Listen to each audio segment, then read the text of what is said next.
It's funny, but I see every opportunity as a reason to photograph. And in this case, I had a slow leak in one of my tires of my car.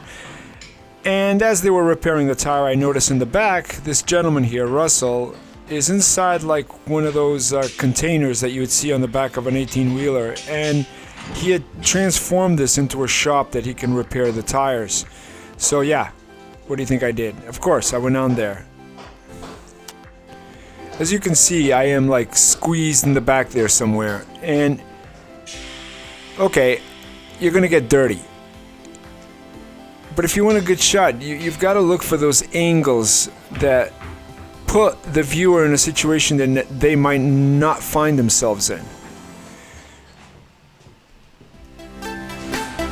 Yeah, there's some like real difficult lighting happening in here.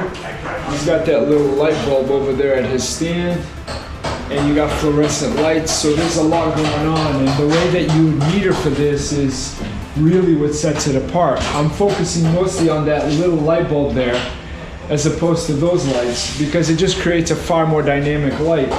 And you can see here, if I show you one of these photos,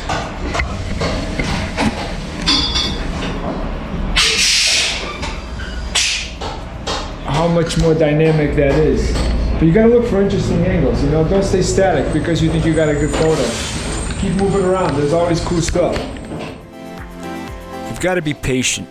You've got to be willing to spend time with these folks.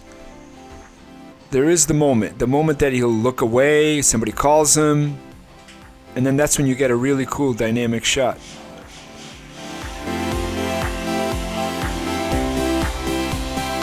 Yeah, I went in here to fix my tire. I come out with a fixed tire, some cool shots, and you know something? I also learned something. I had no idea that you can fix these tires with big holes, with patches, not much different than a bicycle tire.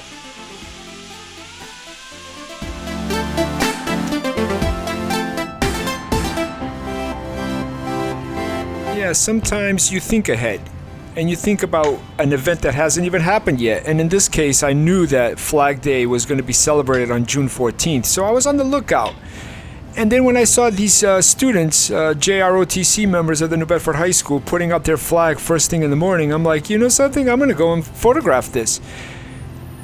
Notice I'm laying on the ground, but I'm not in their way. And I'm waiting for something that defines, and in this case, the moment that they hook the flag up to the line to hoist it up.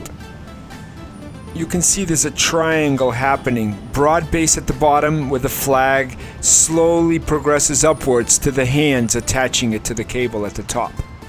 And if you look closely, you can actually see the top of the mast at the top of the frame.